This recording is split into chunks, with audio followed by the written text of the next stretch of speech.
In a small but busy city, where the streets came alive before the sun had fully risen, lived a young man named Daniel. He was 26 years old, smart, ambitious, and full of dreams. People who knew him said he had everything it took to succeed. A sharp mind, a kind heart, and a hunger for something greater. But Daniel had one problem that silently blocked every door he tried to open. He could not wake up on time. Every morning was the same story. The alarm would ring at 6. Daniel would silence it.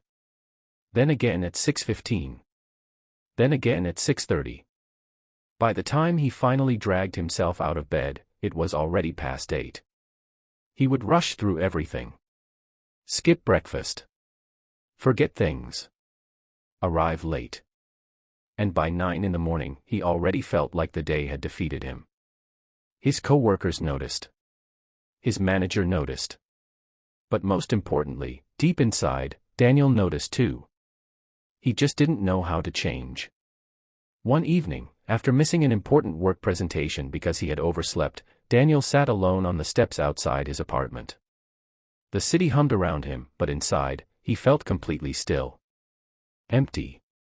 He pulled out his notebook, something he rarely used, and wrote 3 words. Why am I failing? He stared at those words for a long time. A neighbor named Mr. Harris, an older gentleman in his 60s who always seemed calm and purposeful, walked past and noticed Daniel sitting there. Mr. Harris had retired early after building a successful business from nothing. Everyone in the building respected him, though few really knew his story. He paused and looked at Daniel. Rough day. Daniel let out a quiet laugh. Rough life, honestly. Mr. Harris sat down beside him. Want to tell me about it? Daniel explained everything. The missed alarms. The rushed mornings. The feeling that no matter how hard he tried during the day, he was always starting from behind. He said, I have the goals. I have the plans. But by the time my day begins, I've already lost. Mr. Harris listened patiently. Then he said something simple that Daniel would never forget. Daniel, how you begin your morning is how you live your life. Daniel looked at him. What do you mean? The old man smiled. The morning is not just the start of your day. It is a mirror. It reflects your discipline, your priorities, your relationship with yourself. If your morning is chaotic, your life will feel chaotic. If your morning is intentional, your life will begin to move with purpose. Daniel was quiet. He had never thought of it that way. Mr. Harris continued. When I was your age, I was just like you. Sleeping late, rushing everywhere, blaming the world for my slow progress. Then one day, a mentor told me something. He said, win the morning and you will win the day. I decided to try it for 30 days. And those 30 days changed everything. Daniel leaned forward. What did you actually do? Mr. Harris looked at the sky for a moment. I will tell you. But first, you must make me a promise.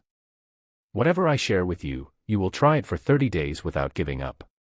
Not 20. Not 25. 30 full days. Daniel nodded firmly. I promise. The next morning, Mr. Harris knocked on Daniel's door at 5:30 sharp. Daniel opened it looking half asleep, hair messy, eyes barely open. Let's begin, the old man said cheerfully. The first lesson was simple but powerful. Mr. Harris told him to place his alarm across the room before sleeping, so that he would have to physically get up to turn it off. Once your feet touch the floor, he said, the battle is half won. Your body follows where your feet go. That morning, Daniel got up at 5:30 for the first time in years. The city outside was still dark and quiet. He stood in his kitchen feeling strange, almost foreign to himself. Mr. Harris handed him a glass of water. Drink this first. Before anything else. Your body has been without water for 8 hours. Feed it before you feed your phone. Daniel drank it slowly. Something about the silence of that early morning felt different. Peaceful.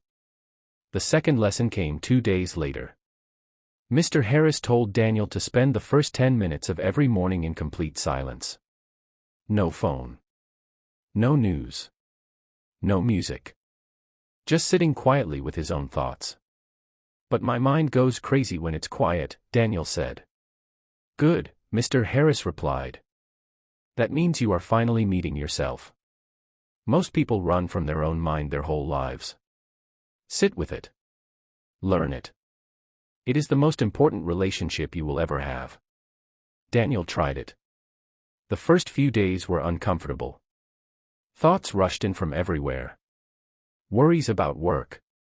Memories of mistakes. Fears about the future. But slowly, day by day, the noise began to settle. He started noticing things. What he truly wanted. What was weighing him down. What he had been avoiding. The silence was teaching him things no one else could. By the second week, Mr. Harris introduced him to movement. Not an intense gym session. Just 20 minutes of walking in the morning air. Your mind wakes up when your body moves, the old man explained. You cannot think clearly from a bed. Daniel began walking through the quiet streets each morning before the city fully awakened. He noticed the sky changing colors. He noticed his thoughts becoming cleaner.